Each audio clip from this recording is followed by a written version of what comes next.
सोचिए, एकदम खामोशी, और उस खामोशी को तोड़ती है एक आवाज, एक अकेली धीमी सी दस्तक। कुछ पल की चुप्पी और फिर एक और इसके ठीक बाद 3 बार लगातार तेजी से। लेकिन इस बार दस्तक अकेली नहीं थी, उसके साथ एक और आवाज थी, जैसे कोई दीवार की उस पार सांस लेने के लिए तड़प रहा हो। तो कहानी शुरू होती है एक 2 मंजिला घर से। बिल्कुल नया घर, रहने आए 4 नए लोग और एक ऐसी आवाज जो उनकी तीसरी ही रात को शुरू हुई। आवाज दीवार के पीछे से आ रही थी, बिल्कुल वैसे ही जैसे किसी को जिंदा चुनवा दिया गया हो। इस घर में ये 4 लोग एक नई जिंदगी की उम्मीद लेकर आए थे। एक था अभय, उसकी पत्नी माया, जिनकी नींद आप समझ लीजिए बहुत हल्की थी। फिर था रोहन, अभय का दोस्त, जिसे हर चीज में लॉजिक चाहिए होता था। और आखिर में थी इला, माया की बहन, जो अजीब तरीके से शांत रहती थी, हद से ज्यादा शांत। पहली 2 रातें तो आराम से निकल गईं, एकदम शांत। लेकिन तीसरी रात सब कुछ बदल गया। दीवार के पीछे से जो वो घुटी घुटी सी आवाज आ रही थी ना, वो अब साफ होने लगी थी। धीरे धीरे एक शब्द की शक्ल ले रही थी। और वो शब्द था एक नाम, या वो आवाज अभय का नाम पुकार रही थी। उसके दोस्त रोहन ने कहा, अरे पुराने पाइप्स होंगे, टेंशन मत ले। लेकिन अभय के दिमाग में एक ही बात घूम रही थी, पाइप्स किसी का नाम नहीं लेते। अगले दिन घर में एक अजीब सा सन्नाटा था, इतना नॉर्मल कि वो अबनॉर्मल लग रहा था, मानो रात को कुछ हुआ ही ना हो। लेकिन इला, वही शांत रहने वाली इला, उसकी नजर बेसमेंट की दीवार पर गई। वहां एक नई पतली सी दरार थी, बिल्कुल ऐसी जैसे किसी ने दीवार के अंदर से उसे खरोचने की कोशिश की हो। चौथी रात जब आवाज वापस लौटी, तो बस उनके सब्र का बांध टूट गया। उन्होंने फैसला कर लिया कि इस दीवार को तोड़ना ही पड़ेगा। धूल, मिट्टी, टूटी हुई ईंटें, सब कुछ हटाने के बाद उन्हें वहां कोई लाश नहीं मिली। मिली तो सिर्फ एक चीज, एक पुराना काले रंग का टेप रिकॉर्डर। और बस यहीं से कहानी ने एक नया और भी ज्यादा अजीब मोड़ लिया। जैसे ही रोहन ने उस रिकॉर्डर को हाथ में उठाया, क्लिक, वो अपने आप चालू हो गया, बिना किसी बटन को दबाए, और टेप घूमने लगा। टेप से जो पहली आवाज आई, वो सुनकर सबके होश उड़ गए, क्योंकि वो आवाज अभय की ही थी। और वो एक ऐसी मौत के बारे में बात कर रहा था जो अभी तक हुई ही नहीं थी। उसने कहा, अगर तुम ये सुन रहे हो तो मैं मर चुका हूं।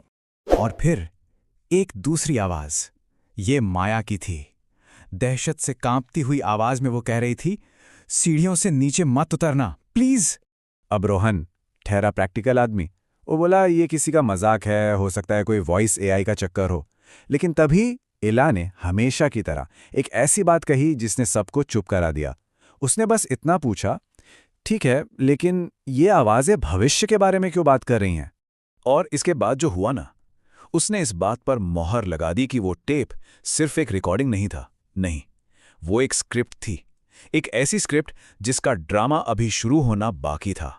सबसे पहले माया बेसमेंट में गिर गई, और गिरते वक्त उसके मुंह से हर्फ ब हर्फ वही शब्द निकले जो टेप में थे।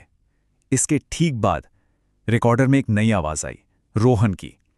और कुछ ही दिन बाद एक कैब एक्सीडेंट में रोहन की मौत हो गई। उसके भी आखिरी शब्द वही थे जो टेप ने पहले ही सुना दिए थे। आप सोचिए ये सब कितनी तेजी से हो रहा था। तीसरी रात दीवार से अभय का नाम, चौथी रात वो टेप मिलता है जो उनका भविष्य बता रहा है। कुछ दिन बाद माया का एक्सीडेंट, और उसके ठीक 3 दिन बाद रोहन की मौत। ऐसा लग रहा था जैसे कोई उन्हें पकड़कर जबरदस्ती उनके अंजाम तक खींच रहा हो।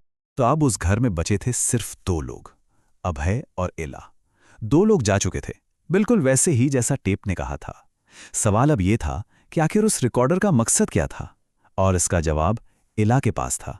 एक ऐसा जवाब जिसे सुनकर रोंगटे खड़े हो जाएं। यहीं पर कहानी का सबसे डरावना पल आता है। अभय को अब भी लग रहा था कि शायद ये टेप एक वार्निंग है, एक चेतावनी, कि शायद इससे बचने का कोई रास्ता निकल आए। पर इला ने जो कहा वो सच्चाई थी, और वो सच्चाई बेहद डरावनी थी। उसने कहा, ये वार्निंग नहीं, ये एक रिहर्सल है। रिहर्सल, सोचिए इस शब्द के बारे में। इस कहानी का सबसे खौफनाक हिस्सा यही है। वो घर उन्हें डरा नहीं रहा था, वो उन्हें ट्रेन कर रहा था। उनकी मौत के लिए तैयार कर रहा था। एक प्रैक्टिस, ताकि जब वक्त आए तो वो अपने आखिरी शब्द बिल्कुल ठीक ठीक बोल सके। ये सुनकर अभय ने गुस्से में उस रिकॉर्डर को तोड़ने की कोशिश की। सोचा कि इसे खत्म कर देंगे तो सब ठीक हो जाएगा, लेकिन इससे उनकी आखिरी उम्मीद भी मर गई, क्योंकि अब आवाजें रिकॉर्डर से नहीं बल्कि घर की हर दीवार से, हर कोने से आने लगीं।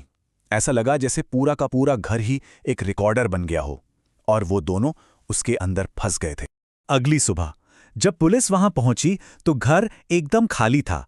अभय और एला दोनों गायब थे, और सबसे अजीब बात, बेसमेंट की दीवार बिल्कुल वैसी ही थी जैसे उसे कभी किसी ने हाथ भी न लगाया हो। लेकिन कहानी यहां खत्म नहीं हुई। पुलिस को बेसमेंट के फर्श पर वही टेप रिकॉर्डर पड़ा मिला।